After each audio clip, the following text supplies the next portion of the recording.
Hi, everybody. Welcome to yet another session of the Young Science Leader series. So, today with us, Dr. Radhika A. Vaishnav. So, Dr. Radhika is editor and research and development consultant. So, this is the first time R&D consultant is coming to the YSL series. So, we're really interested to hear your story, Dr. Radhika. She did a PhD from University of Kentucky in the US in 2007 and 2007 till 2010 worked as postdoctoral fellow at a spinal cord and brain injury research center in the US. And 2010 to 2013 worked as assistant professor in physiology at University of Louisville in the US. And currently working as editor of IJMIO, there is some journal. I would like to hear more about that in your story, Dr. Radhika, and also director of Vadodara Stroke Center in the Maharashtra where she lives. So she's the director of the Stroke Center. I think it's a very interesting twist in her career from the researcher in the brain injury and spinal cord, and now that she's an entrepreneur as well, working in the Stroke Center. So yes, so welcome to Young Science Leader Series, Dr. Radhika. And today with me, co-moderator of this session is Ms. Shruti Karekar. Shruti is not a new one in the YSL. She has moderated many sessions in past, and she is right now completed her MSc in biotechnology, and she's working in a lab called Reliable Analyticals in the Mumbai. So over to you, Ms. Shruti. Good evening, ma'am. This is the first time that we are actually attending R&D consultant session, and I'd like to welcome. So please start with your session, ma'am. We'd like to welcome you. Okay, thank you, Dr. Felix. Thank you, Ms. Shruti, and thank you, Dr. Nitin, as well for the invitation. And we will get started right away, and I'll just share my screen. So,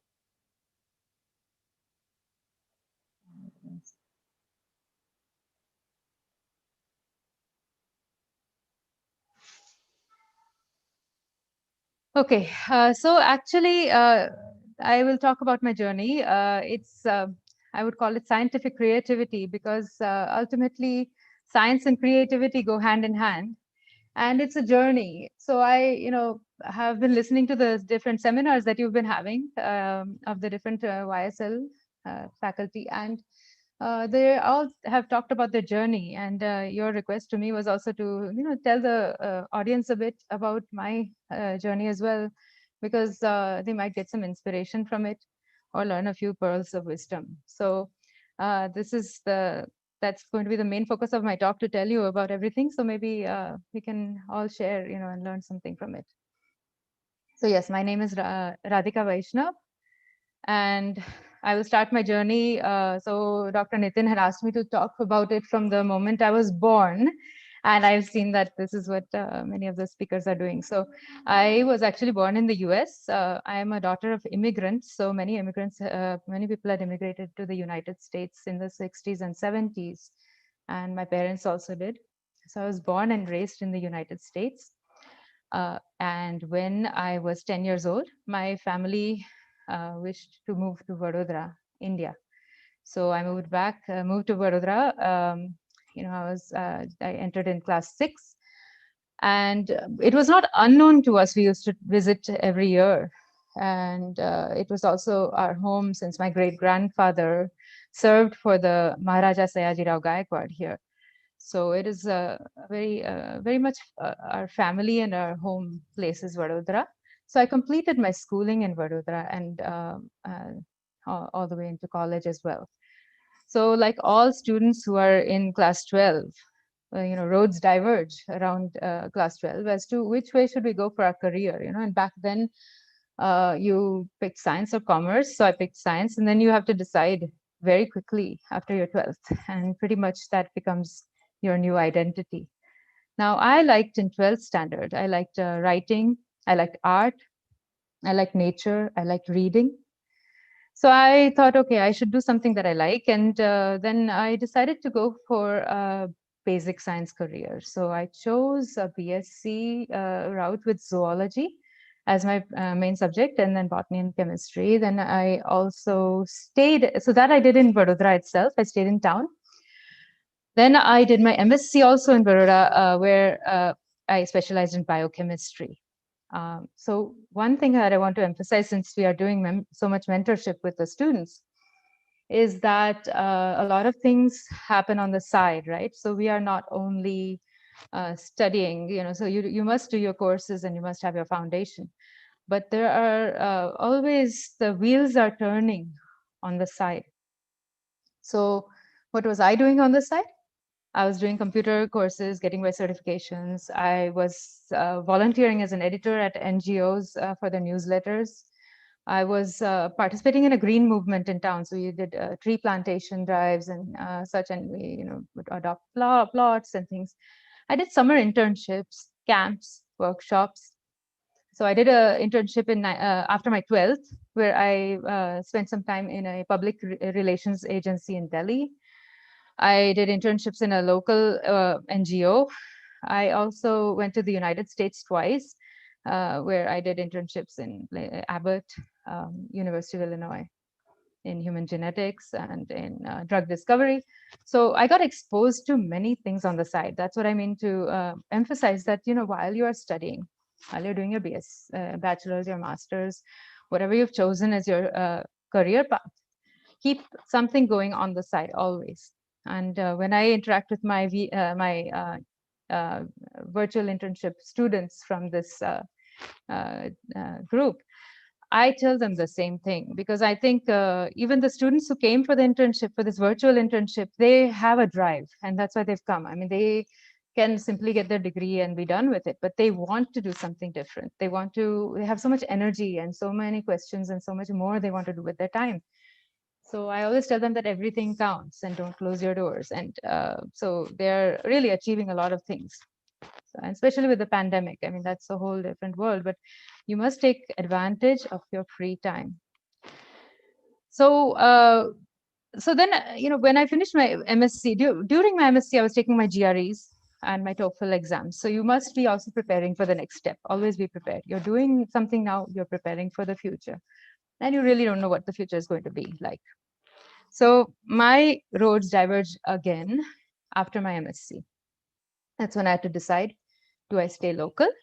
So my family is here, everything, it's comfortable, stay in town, or stay in India, or should I explore the world? And when you're 22 or 23, you want to explore the world, and you should. You should. If you get the opportunity, go out, go for 6 months, 1 year, 5 years, but you must go.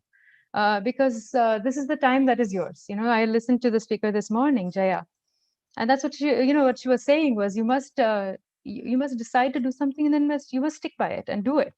So there's a certain time in life when you really, really can stick by your dreams, your career, your aspirations. Then why not? Go to the top as high as you can. Because later, as she also, Jaya, mentioned very nicely, that many things will come into your life, and your life will you will have multiple roles to play. So we'll talk about that further on in my talk, but take your opportunities and move ahead. So I did.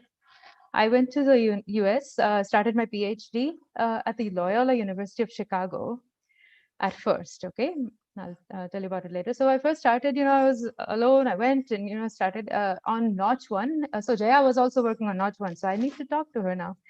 But so this morning, she mentioned this, and it was its role in tumorigenesis, so in development of cancers.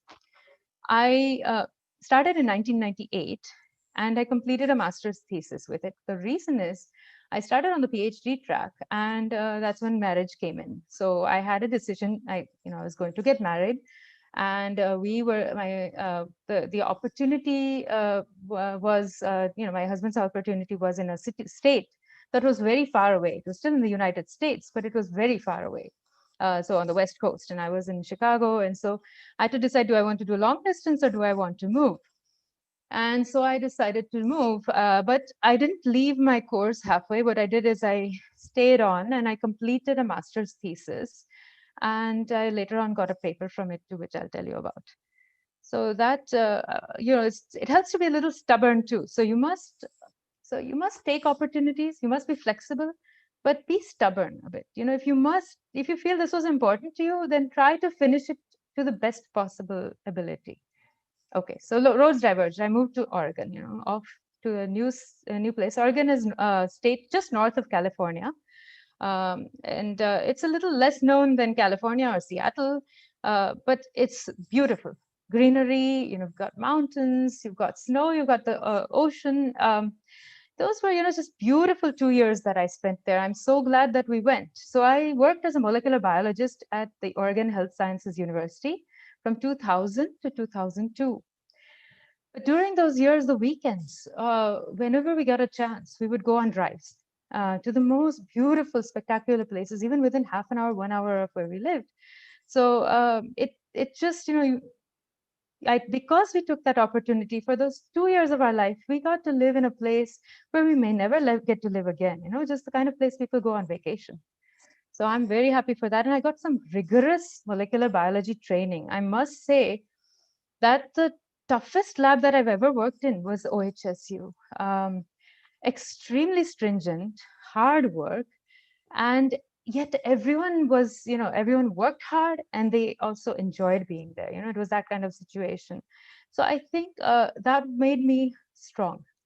It made me tough, and it put a little pause in my life where I had to now think, what's next?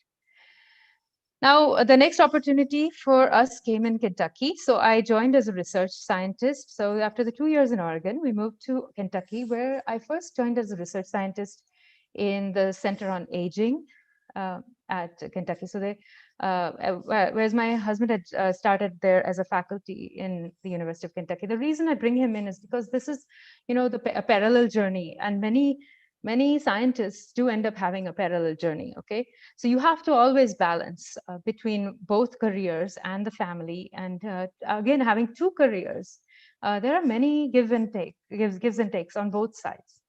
So we actually then joined there, and I started as a research scientist, where in this wonderful place. So Sanders Brown Center on Aging, what they do is they collect brain from autopsies of Alzheimer's patients as well as controls. So individuals who do not have Alzheimer's.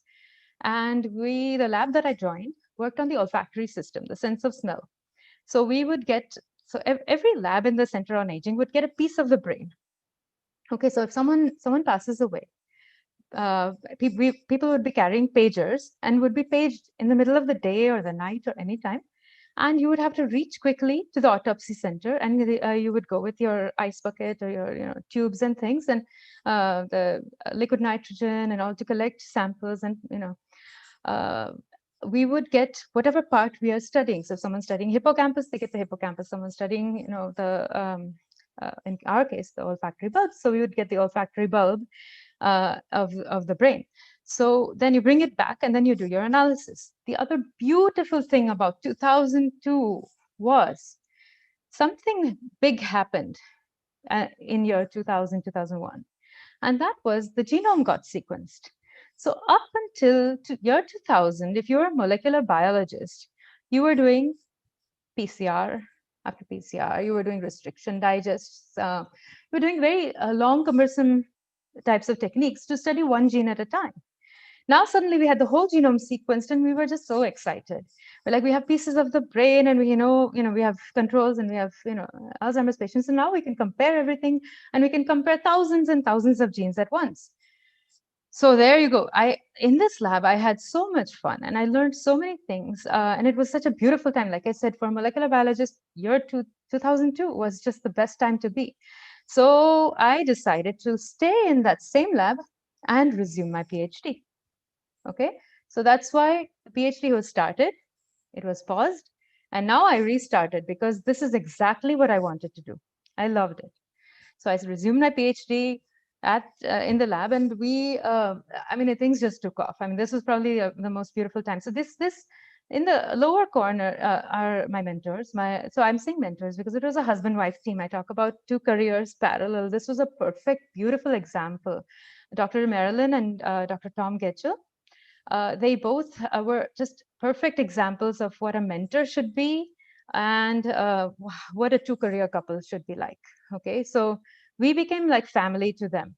They took only 2 PhD students, me and another one. While I was a PhD student, I had only one other PhD student in the lab, and then a couple of postdocs and a technician. But so this is my co-PhD student, Aaron, and we were, so I mean, it was like a second set of parents. So having mentors like these at different stages teaches you a lot. So besides the science, which we did, which we were mentored to do, and we were also mentored to become independent, and we were given a lot of self-confidence. So eventually I can say that by the end of my PhD, I was ready. I was ready to be independent. I was ready to do things on my own. But guess what? I didn't want to leave that lab, even now. So in 2007, I defended my PhD, but I can tell you that in my heart, I would have loved to stay in that lab forever. So it's like a parent now, right? You have to kick your child out at some point. So I was told that, no, now you must go. It's time for you to fly again. So just a few milestones. So in my PhD, before I started my PhD, in 2002, my first research paper got published, and it was in Nature Medicine. So this was very exciting for me. This came from my Loyola University work, so the cancer work that I did on Notch, and it really gave me a huge confidence boost. I must say that after when you get a paper like that, and then you're starting out in a new lab and a new PhD and everything. I mean, everyone was. It was a very good start and a good first paper to have. And when you get that first author paper or first research paper, in this case, it was not first author because I left the project. So I will tell you that also. If you leave a project halfway, which I did because I decided to move to Oregon. If you leave a project halfway, be ready to not be a first author anymore. Okay. But if you complete a project, which is why sometimes PhDs take a very long time, because to retain your first authorship, you must be around, right? You must be actually chaperoning the entire project. And otherwise, someone else will take over. And, we become very attached, very possessive of our work. It becomes your little baby. So this, from then on, I had many collaborations. So the one good thing that they did was Tom Getchell, my mentor, he pushed me to go and spend 6 months in another lab during the PhD. Okay. So already I had learned, he would say, you have learned most of the things we can teach you in terms of technique in our lab. You should use certain amount of time to learn something else. So we have a collaborator, Dr. Alan Butterfield, who was doing proteomics at that time. And I was very interested in genomics, proteomics. These were the upcoming techniques. And so I went and actually spent 6 months in that lab, and I got to learn a lot. So I did basically of my papers that went into my dissertation. A lot of the work I was able to do hands-on in the proteomics lab, and both Dr. Butterfield and Dr. Getchell were very clear that you must do it yourself. So, a lot of times we hear, oh, just send the samples off and, someone will do it for you and send it back. No. So I've trained in very traditional labs, whether it was my Oregon lab or whether it was my Kentucky labs. You must do your work yourself. And you can take help. You can have meetings with others who are experts in biostatistics or in, other fields, chemistry and whatnot, and get their feedback and make sure that you be inclusive. But whatever you say that you have done, because at the end of the day, only you know what you have done. If you trust someone else, then you don't know. You really don't know. You cannot actually be 100% sure of how it was done. And plus, what do you learn? What do you learn if you just if one just outsources all the work and just writes the paper? Then it doesn't really train you as an individual. And that's all. Again, it's okay if you're going to leave academia, okay? But if you're going to stay in academia, then you must do things hands-on. You must just get in deep. Go into the lab, ask to spend 1 month, 2 months in some field which is nothing to do with you, but learn it hands-on. Get very, very deep. Because later as a faculty, you will be busy writing grants, writing papers, training students, and you may not have the time to do the research. But if you've done it at some point in your life and in real detail, then you will know what you're talking about. And you will know what when someone else is talking, what they are talking about. Okay. So I had excellent mentors at different stages. I'm very thankful for that. During my PhD, I was also encouraged to write fellowships, to write grants. Okay, this was also a little unusual in our lab, and I'm again very thankful for that. I tried 3 times to get an NIH fellowship during my PhD. Okay, so send it in, comes back, send it. So all three attempts were rejected. So I didn't get it. But in the US, again, I'll tell you, many universities, including my own University of Kentucky, completely funds the PhD. So it's not that I didn't have funding. I had a fully funded PhD. I was also being paid a stipend to do my PhD, right? So why would I write a grant? A lot of people would say, so what? But you know what? It teaches you, again, it teaches you to become independent. And my PhD mentors wanted me to learn independence. Okay, you need to learn freedom. So in the process, okay, I learned to write grants. I then I was also told that if I get 3 first author papers, then I can just put them together and I'll have a PhD dissertation complete. So that was our agreement from the beginning, that that's how we will do it. And I was fortunate enough to finish and with 3 first author papers and move on. So I was really it's the age when you're kind of in a hurry, right? Let's move on to the next thing. So went on to do my postdoc. That training of writing grants in the PhD, this is when it paid off. So I was able to get NIH fellowship awards during my postdoc. Okay, so that was very, very important training that I got in my PhD, which then later on paid off. It's you know what, it's a feather in the cap. So I would highly recommend doing these things. In the meantime, you know, you're always doing things on the side. So I was again on committees for various, you know, Society for Neuroscience local chapter, postdoctoral advisory board. We actually started up our own postdoc advisory club, me and my friend, Dr. Teresa Thomas. And we would meet and we would, it was like a support group for postdocs. Okay, so we would give talks to each other. If someone had a job coming up, then they would give their job talk, and we would critique each other's papers, and we would have lunches together and all kinds of things. I mean, that basically I had amazing mentors and great experiences during my PhD and postdoc journey. And so the lesson from that is life is a journey. Learn from everyone. Okay. So I mentioned I over and over, I mentioned the good mentors, but there are also people who are tough on you. And at that time, we don't like it. Okay. So you don't like that person, or you always remember them as being tough on you. But when you look at it in flashback, the clarity of hindsight, honestly, sometimes you know, they make you stronger. Let me just put it that way. So like, you know, if you had to do scut work at some point in your life, you know, in our MSc, we had to wash dishes. When I was in the lab in Oregon, we had to, you know, there was a huge amount of work you had to do that went into just doing one experiment. So it really makes you strong. And remember, your very first mentor is your parents. So they really, whether you follow the path they want you to follow or you don't follow it, sometimes that's a different type of mentorship where you want to go in the opposite direction of what your parents want you to do. So, but they are your mentors. They are what shape you early on. And so as I said, all good and bad experiences, everything teaches you something. In tough times, you become tougher. Tough times will go away. You must learn and you must move on. You must stay strong, but be ready to change. Derive your inner strength during tough times. And if the mentor is not working out, search for new mentors. Okay.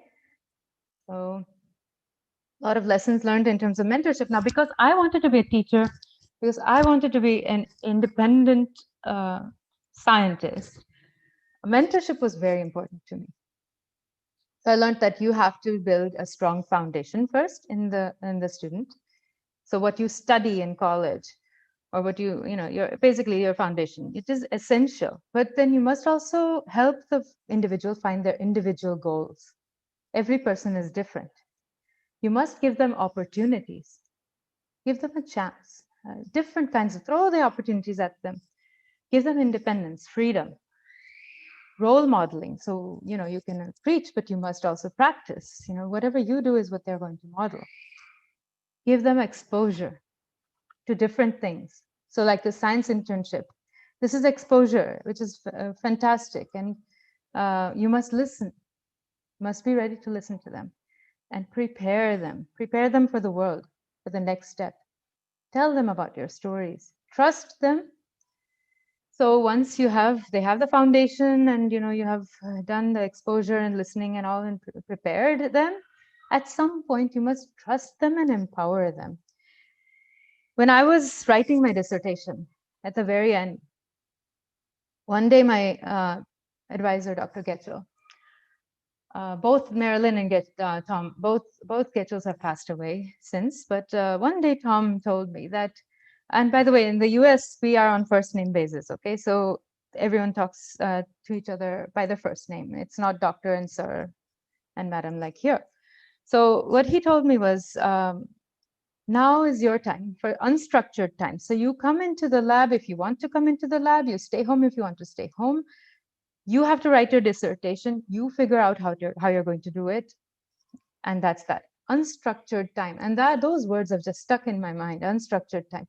So to be able to manage yourself with unstructured time, when you don't have a school or college timetable, when you don't have someone telling you what to do next, if you can stay motivated, and if you can focus and prepare for the journey ahead without any structure, then you're ready to be a leader. So my dream of being independent was finally realized in 2010. So I got a faculty position at the University of Louisville, and I got my own lab there.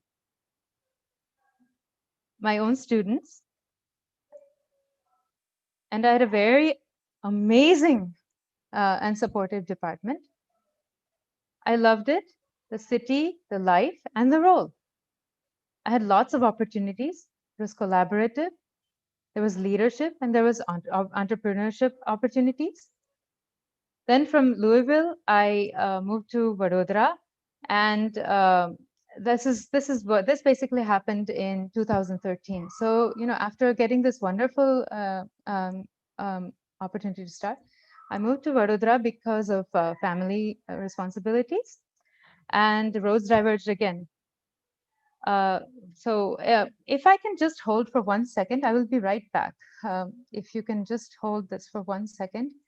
Something has just come up. I'll just come in just in a minute, okay? Yes, go ahead.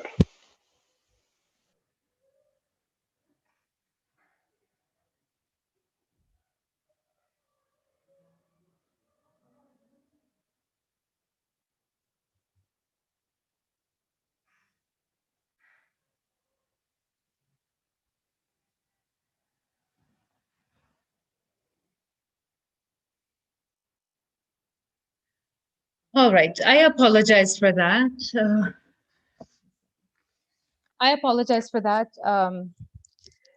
This is the work-life balance. Okay, so I will explain that when we are done with the talk. Okay, so let me go back to the dream realized. So in 2010, I finally got my faculty position at the University of Louisville. I got my own lab, my own students. My department was supportive. I loved it, the city, the life, and the role. I mean, it was just great. We were enjoying ourselves. So again, at every stage, taking the positive and going along. So there were lots of opportunities.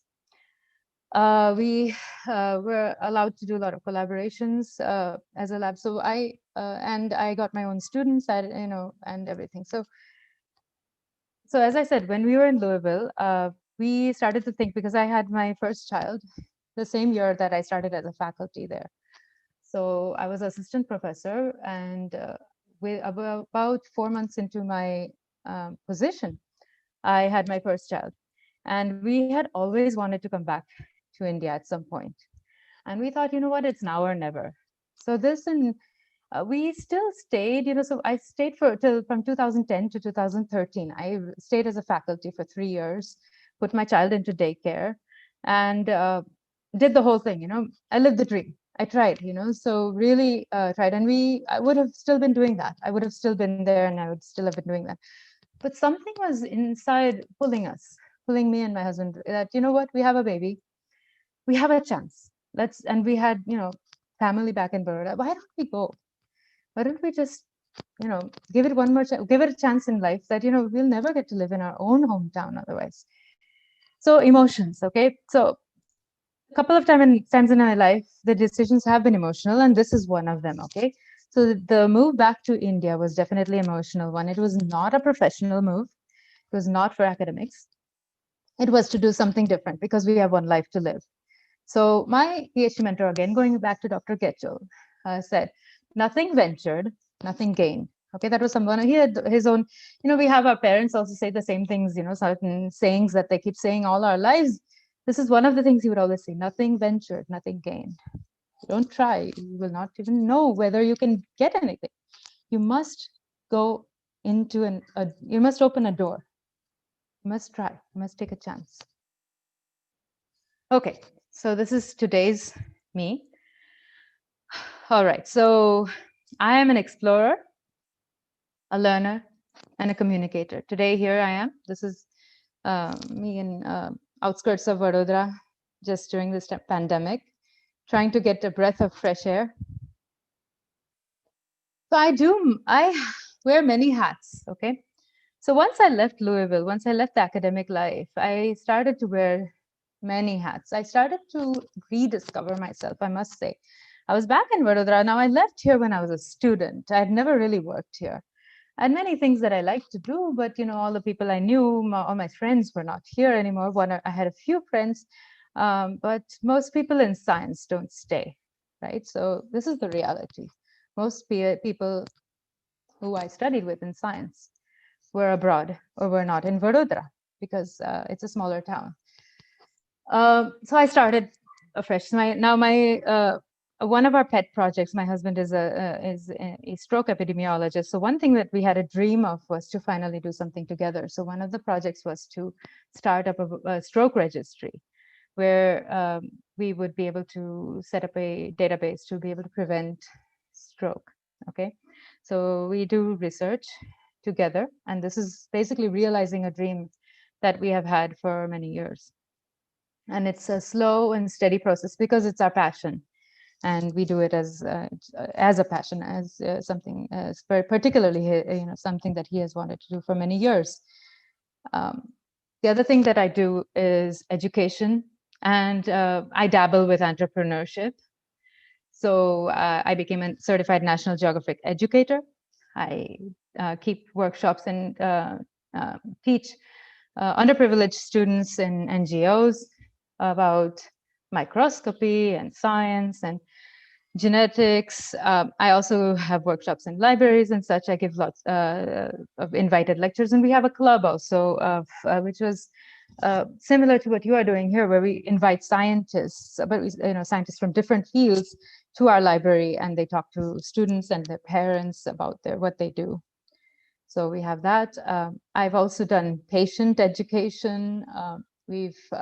I've done educated training of doctors in various topics in public health. And we've tried a few startup companies as well. I have my local we have a team of people locally who dabble in various things. And recently, with the pandemic, a lot of other new opportunities have come up, including, some online ventures. So I give my support to those as well. I am an editor. Now, Dr. Felix said that he would like to hear a little bit about that. I love to write. So my free time goes in reading and writing. Even today, I remember the 4 things that I like to do as a child. They stay with you forever. You like nature, reading, writing. Now I like to travel as well because I've seen the world. I love to travel as well and see the world and get out into different places. But I am a editor. We actually started up this journal. So I'm one of the founding members of this journal. We set up the website and everything 4 years ago. But I write an editorial every few months, and I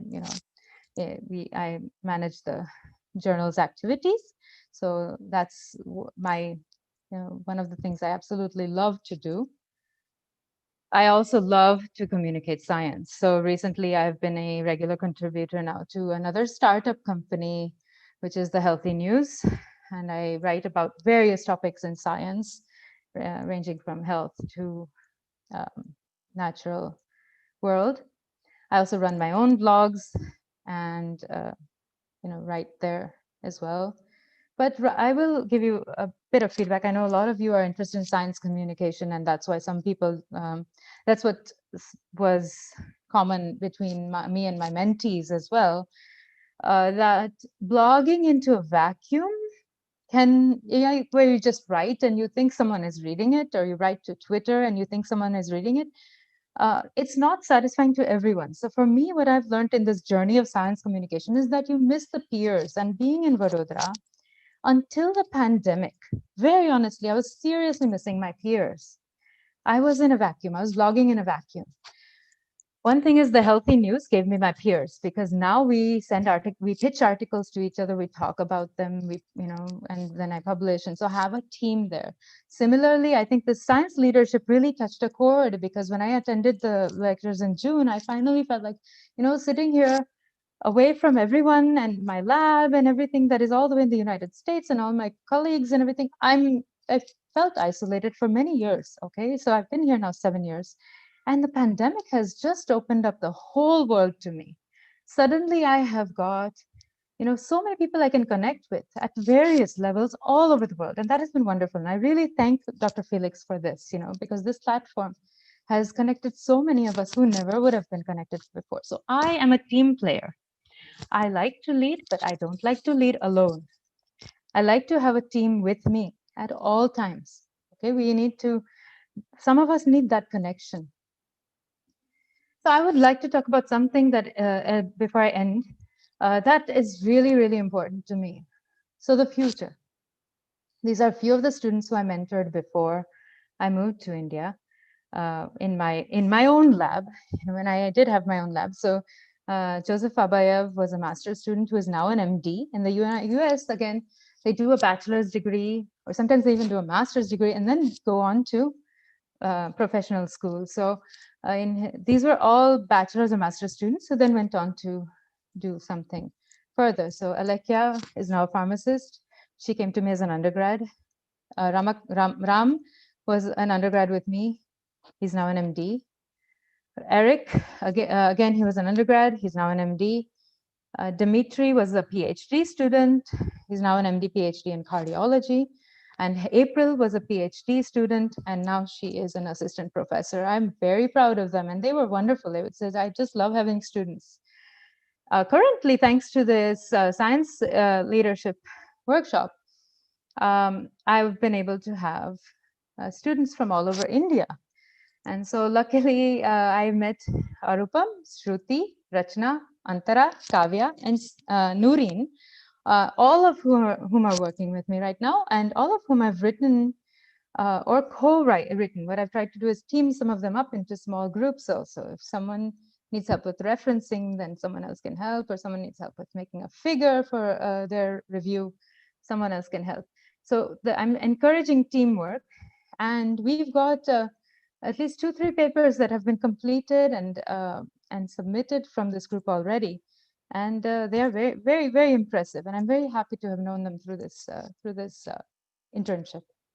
So leadership is a privilege. We must remain humble, and I would just say stay curious and have fun. Thank you.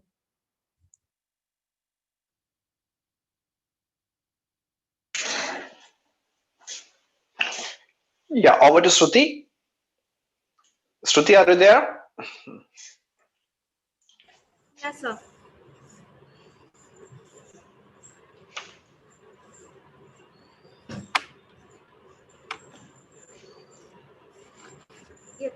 Thank you so much, ma'am, for such a wonderful session.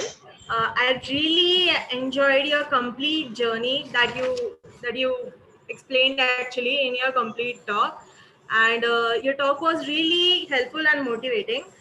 It was really a scientific creativity journey which you began from the point where you were born, that is from US, and after 10 years when you moved into Vadodara. So you mentioned that though you have completed your schooling in India itself, but then moving ahead, you again diverged your roads and the topics that you selected. Firstly, in your junior college, the interesting topics were quite different, and then again you went into zoology with botany and chemistry, and you completed your masters in biochemistry. So that was the first point where you actually got diverged from your path. Secondly, in that journey also you explained that not just study, you have to also carry on other side courses, such as you did computers internships, also you have been an editor, being part of green movement, and also part of various camps, workshop, IPAN, Oasis, and so on. So that was really interesting that with the education you are also socializing yourself by being part of various groups. So that was quite interesting. Then we came to know that you got diverged again on second level, wherein you took the decision whether you are going to stay local or you are going to explore your world. And as you said that this is the actual age wherein you can explore the world if you get the opportunity, and really nice that you actually selected to explore the world, and wherein you decided to start with your PhD, and wherein you started the PhD. That was very nice thing to know that you completed the master's thesis and you got married. But after that also you didn't left the study completely. You completed your master's thesis and you were knowing what is actually going on in your topic, and that was the next time when you got diverged and moved to Oregon. And that was actually a very different experience for you, wherein you actually got to work as a molecular biologist for 2 years. And in that also you have mentioned that it was very tough and stressed environment, but even then you actually enjoyed it. And that is actually a nice thing to know that even after facing such an environment you are enjoying your complete journey. So that was really nice to know. And after that, when you took the research scientist, which was actually a parallel journey with your with being a molecular biologist, so which we normally prefer to take, so that you took. And after taking it, you again resumed your PhD, that too at the same lab, that is University of Kentucky. And in that only you defended your PhD very well. So we actually enjoyed your journey that you completely explained till PhD. And in that also you mentioned about the first research paper, and that you have mentioned about the nature medicine, that was in 2002. So when you actually took a gap from the point when you had actually started your research work, and then you took a gap, but you were there in the loop itself, and you didn't took a actually you didn't give space to your research or your study. So that was really nice that you were part of the authorship. You got the authorship in that paper also. So that was really nice to know. Even we like the grants that you tried. You had tried for 3 times for NIH, and finally you got 2 grants, that too of translational fellowship awards from 2007 to 2010. So that was really nice that even after having the grants, you are previously having grant with you, then do you try for more grants and try to get more of the research or completed in with those grants. So really means you are completely motivating. And even throughout your journey, it's not just the professional nature that you have kept. You have also maintained your emotional touch, emotional things with all of your career. So that is something which is required to balance the professional life with the family, that we got to learn from your PPT. And in that also you mentioned about your mentors, whom you have mentioned as amazing mentors, and who have taught you that life is a journey and we have to learn from everyone. And in that also, the most important thing that you have written is first mentor as your parents, because when we start with a career, we actually tend to focus more on mentors who give us professional knowledge or education. So we normally at those times keep parents on the second side. So that is the first thing that you have mentioned, that first mentor is always your parents. So that is also nice. And the good and bad experiences which teach everything, means we have to manage both the experiences, not just good but also bad. You also mentioned that in tough times we need to become more tougher. So that is somewhere a good thing, that most of the people in tough times, they tend to go for depression, or most of the people give out. But if we actually try to face it and try to overcome from those situations, we become more tougher and deal our life more easily. So that is also very helpful. In mentorship lessons that you have explained, you mentioned about the strong foundation. Yeah, actually, if the foundation would be strong, then it actually helps out in better mentorships. Also, the individual goals or opportunities and independence or role modeling that you give to your students during the internship or during the individual PG levels. So that is also very helpful for your students, and that would also help us when we would be guiding our students. So that would be actually really helpful for our students also. In this complete session, you have mentioned one thing about the unstructured time, which is actually required during this pandemic situation.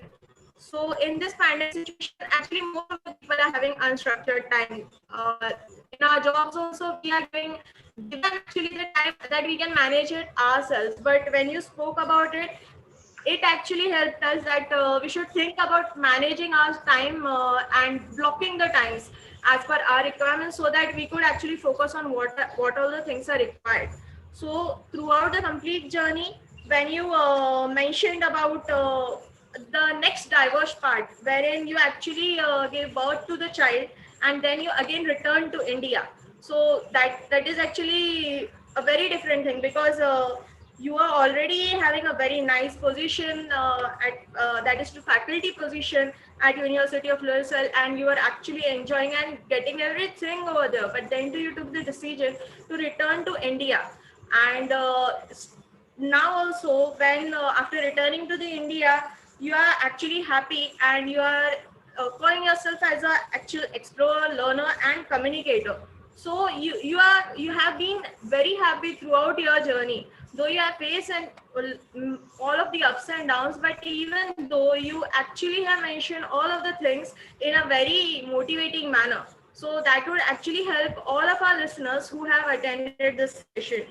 Also, you have mentioned about the Vadodara Stroke Registry, which actually was really enlightening to me, because I would like to know more about it. I will after listening to your talk, I'll actually try to check it more, because this is something new that I have came to know. Something like that also exists, so I will definitely check to it. And complete all of the session wherein you have explained about all the emotions, all the professional decisions, as well as family decisions, and even about the leadership qualities. Everything is actually motivating and have been very helpful for all of our listeners. So thank you so much, ma'am, for actually investing your valuable time for us and giving such a wonderful session. Thank you, ma'am. Yes, Over to you, yeah, sir. thanks, Shruti. Wow, what a summary! It's such a long summary, and yeah, I mean, you have summarized the whole talk very nicely. Unfortunately, your the internet bandwidth had some issue. I mean, that happens. Yeah, it's really nice presentation, Dr. Rathika. I really enjoyed Thank your you. presentation. And yeah, especially I mean your throughout your talk is your perseverance to excel is coming up again and again. So as would I say conflict, I'm not sure, but yeah, personal and professional work life balance, and you have to decide both. Both are your priorities, work as well as life, especially your decision that I totally agree with. Miss Shruti's statement on the decision to come back to India is definitely, I think it's a personal motivated decision. So you prioritize your life rather than your work on that decision. Now, I mean, that is actually proved to be a good decision on a long run. So yeah, I mean, would you like to add on some points on work-life balance? Oh boy. Yeah. So thank you. This again, Shruti, excellent summary. You did a great job. Work-life balance. Yes, it is. It is not actually easy. I think the morning talk talked about a lot of the things. That's why you know, I think mine and her talk were like two sides of the coin. Okay. She was talking about a lot of the things which are really important to keep in mind. You don't the stubbornness, I think that's what was in what developing yourself, sticking to it, what Shruti mentioned, that I did complete, I don't burn bridges, I keep in the people in the loop. You don't leave anything, so there are always opportunities to leave, you're like, okay, leave it, what's the point? But no, you just stick on and you stay in the loop, and you must. And so if I would say, yeah, there's no such thing as absolute balance. You do need a lot of support from home. Okay, first of all, you need a huge amount of support from the people around you. You cannot exclude them from your life. So you cannot say, okay, I'm just going to do career and nothing else. But somehow everyone needs to be with you on your journey. That I talked about how we moved to Oregon for my because there was an opportunity for my husband, and I was getting married, and I didn't want to stay so far away where we could only see each other once a month. However, I didn't mention one thing, that we moved to Louisville for me. So I was getting a faculty position, and he also quit his job, and we both got parallel faculty positions in Louisville. So it was, these things you have to continuously discuss, and you have to care. Your whoever is in your family, whether it's a husband or a child or whoever, we need to all discuss and care for each other.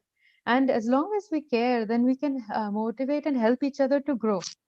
Initially, little bit parents will say, you just focus on your studies and you get your marks, and we will, even feed you and take care of everything. But the rest of the life, that's not going to happen, right? So rest of life, and so the earlier we realize that, the better. And I think going up, that's why I said go out. If you go out even for 2 months of your life, but get out, so those of us who have gone out realize that very quickly, that no one is going to take care of you. You have to do it yourself. And second thing is, do try to take people along on your journey if you can. However, if it's not possible and you love your work so much, I mean, some of the people who are very, very successful, they are alone. And I mean, everyone has their own trajectory of life. Okay. I mean, there are such beautiful now movies also coming out, where sometimes, they give the story of, real life examples. I just love it, where they give excellent, Shakuntala Devi, and, all these new movies that are coming out, which they give role models. And they talk about, it's not the how they it was not always easy at home. The family was not always an easy thing. But so you go apart, and maybe you come back together again, or maybe you go away for 2-3 years, and then you come back at a different time. Life is not predictable, but as far as possible, try to take everyone into it. If not possible, like I said, your mentors can be supportive, or they can be the ones who are driving you away, like, I don't want to be like you. Well, movie Guru I was watching again recently. I'd seen it when it came out. His father, he respects his father very much, but he doesn't want to be like his father. He respects the man who runs the press, the media, very much, but he doesn't want. He's against him. They are against each other, but they respect each other. So your mentors can be don't have to always be the ones who praise you, or your family doesn't have to always praise you. Sometimes it will be they who will push you and give you that spark to be great. So you just don't know. Yeah, so exactly, that's a very interesting point of view which you said, and also you said about this, the wilderness and exploration, the explorative, the spirit in you, and Oregon. I was just thinking, a few years back, I was in a place, I mean, in the West Coast. I did explore a few areas in Oregon, and that, Yeah. the Puget Sound region of the Washington as well, and San Francisco. So that area is really beautiful. I still remember, as in yesterday. It's an amazing place to be. And you mentioned that you are a certified National Geographic certified educator. Could you share something about it? And how did So you get this certification? so I can share the link with you. He's basically there's a course, and I'll share the link with you so you can share it with anyone. It is open to anyone to do. And what it is it's basically a three-year program, 3 month. It's an entire semester long program. And what they do is they set you up with a mentor all the way through. It's free for one thing. They train you in their style of educating, and it's very similar to what you do, Dr. Felix, because you know how you bring different realms together. They talk about, one is go local to global in your thinking, so bring awareness of global to the local level, and also do something, whatever you do at local level, think about the global picture. So again, sustainable development, all those things come in.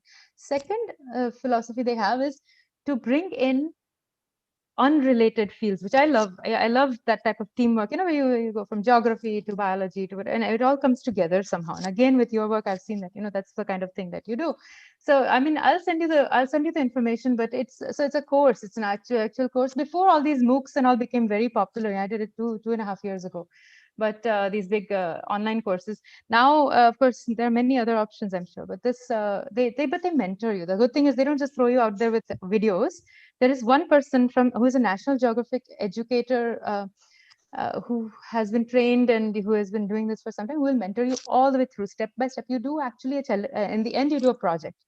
You do a capstone project where you create a video of the work. You have to do some projects, actually go in and actually teach some students, either in your classroom or in some library or in an NGO or someplace, using their methods.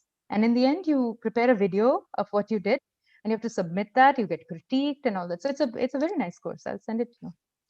Fantastic. Yeah, very nice. And also, you were guiding 6 students. So I'm really happy that they also got a great opportunity to work with you for the last Yes. 2-3 months. Yeah, I'm glad about that. And of course, all the students who are watching this session, your students are they will become the associates of our new academy. And of course, you are the fellow of the Young Academy of India. So welcome to our new academy as well. Thank you, Dr. Felix. So yes, so now that my point, yeah, my last question is about what you exactly you do there in Vadodara. So you're working on brain research and research consultancy. So could you please say something about this consultancy? Okay, so what I'm doing is so I have been a basic science researcher until I started my own lab, right? And then I started training students. So when I came here, the type of research that I used to do in the US was not exactly replicable in this city. And so in the first 1 or 2 years, I actually honestly tried to write a few grants with DBT and all.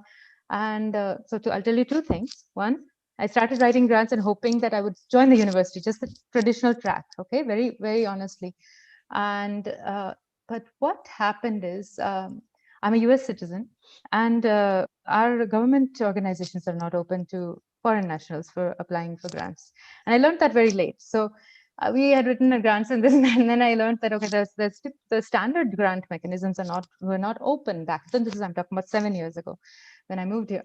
So in that process, actually, I also had started networking with a lot of physicians who are doing basically one in Jaipur, a few local in Vadodara, who are trying to do research. But they needed help with their data analysis. They needed help with writing papers. And they needed help with training their students on how to do clinical research. And I also was new to clinical research, but I was learning and teaching and doing it on the go. And now today I'm able to help people. So that's those 3-4 years of learning and doing. Now I do that. So I do help people, especially clinical labs, because we have a lot of clinical research going on in Baroda, but not so much we do have bench work, but it's not as strong here. And so I help them to write papers, first of all, plan the research, the whole research project, then do the data analysis, train personnel, and write papers. So the whole thing. That's what I do as an R&D consultant, basically. And then, of course, my love for writing. So more and more, I prefer to do the writing part if I get a chance, So that's really the thing I love to do the most. But yeah. Fantastic. Over to Shruti. Would you like to ask some questions from the audience?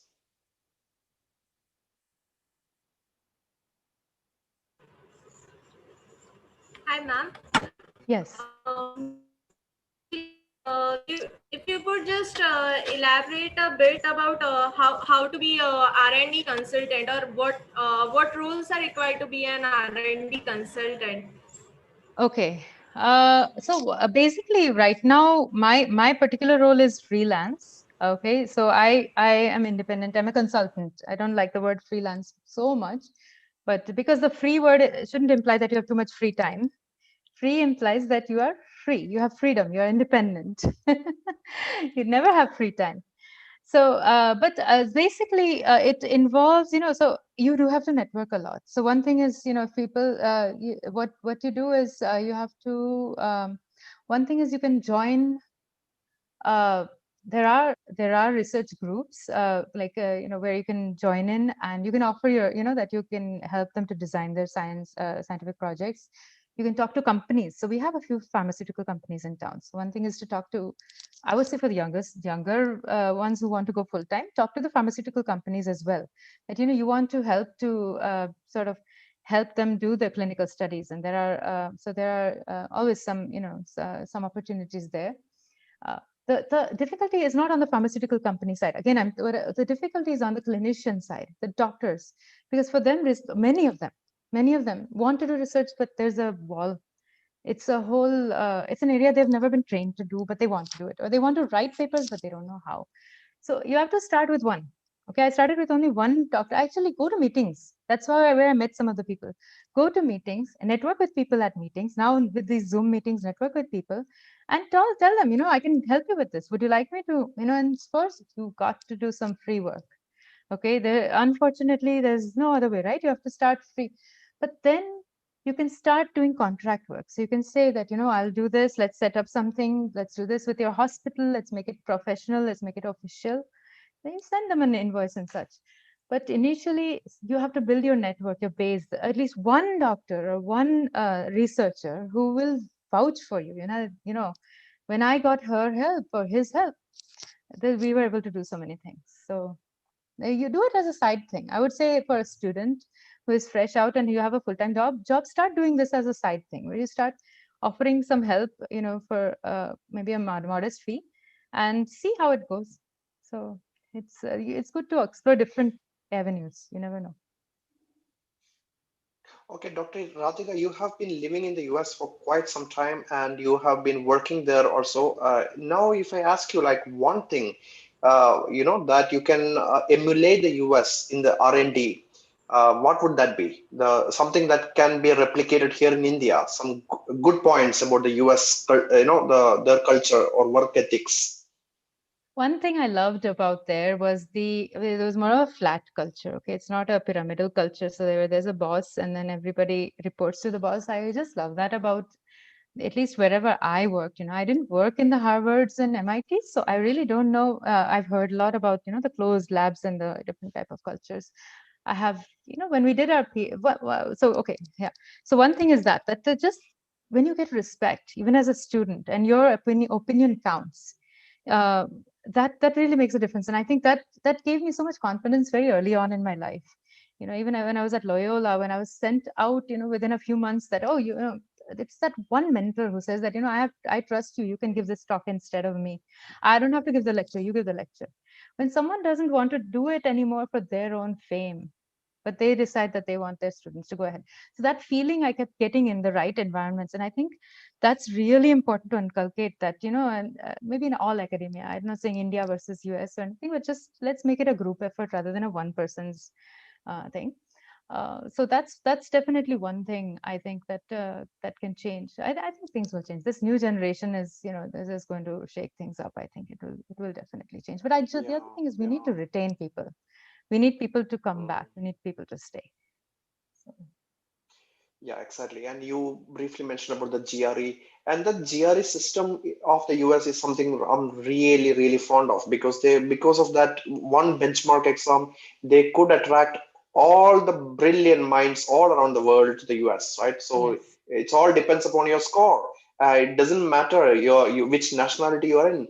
And now that the opposite, the flip side of the same coin is what you suffered here when you come here while you're applying for the grants, the nationality matters here in India. Even for the PhD studentship is only Yes. open for the Indians. And if we actually make it really open, and if we actually get the brilliant minds to India, then only we can actually, that is one step for excelling in our scientific R&D, perhaps.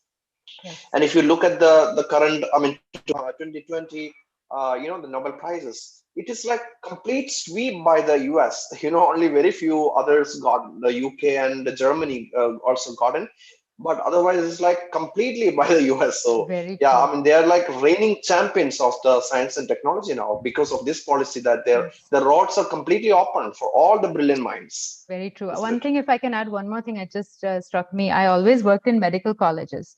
So I was doing research, but you know what? We were always working, the clinical department is doing research always hand in hand. You have MDs mentoring PhD students. You have PhDs going and doing rotations in an MD's lab.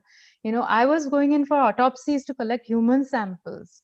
So this type of crosstalk, the transdisciplinary nature, we were having meetings with biostatisticians, proteomics, chemistry faculty, once a week, and international. So like you said, why not just open it up, open completely and bring everyone together rather than on our own silos. So that makes a huge difference. So if I ask you like, I would like to ask you one last question. It's like one final message for the young scientist of the country.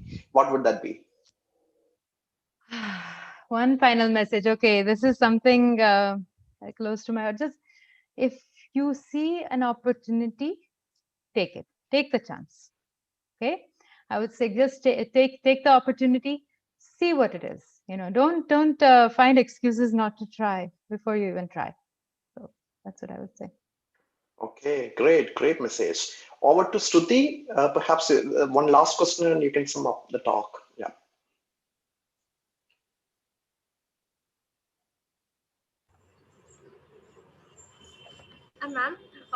Ma'am, I just wanted to know about the registry process, which you have mentioned in at the stroke center. So could you just share a few Yes. things about it? Yes, sure. So what is done is basically this is all data from all stroke patients are collected at one center here. We used to do it from three different centers, one rural, another one, and third one. But more recently, we are mainly concentrating on one center. So every single data is collected. The goal is to keep it longitudinal. So when the first time the patient presents, first versus again follow-up visits and all, we collect data. And now it's been going on for over 5 years. So we have got at least 5 years of data. We've got almost 1,000 patients data which we have collected. And so at different points we have been putting out posters and papers about them. It's the point is to look at what are the risk factors of stroke, what any questions that you may come in with, but they can of course be incorporated. But our form is, we have a form which in which we collect risk factors, what are the family history and so on, cardiovascular, this, that. And then, of course, the clinical aspect, and then the biochemical markers. And hopefully, the ideal dream would be to also get genetic data from all the patients. Okay. So these are where the hurdles sometimes come in, but we would like it, where we have every patient's sample, which is in the freezer, and we could do some of the genetics as well. And then you can integrate it all, where you can ask different scientific questions. So right now, our scientific questions have been more about public health related, prevention of stroke. Why do some people get recurrent strokes? Why do some young people, a lot of young people are getting strokes? So what is different about young strokes in India? So in an Indian context, those are the kind of things. But I think the missing piece of the puzzle down the road would be, it would be great to do some genetics on this. So we would like to incorporate that at some point. So that's basically what I do. I help with the management of the data as well as the basically analysis and writing papers. But then we have people actually doing the data collection, the clinical part and everything. So in the hospital. Okay, so thanks a lot, Dr. Radhika and Ms. Shruti. It was really a wonderful session. I enjoyed the session, and a lot of shots of the inspiration that you have been telling us. It was really nice session. I completely agreed. Enjoyed your session. Yes. Thank you Thanks a so lot much. for joining. Thank you. All right. Enjoy the rest of the day, and see you all next week for the YSL. We'll soon keep you posted about who is going to, coming in the next week.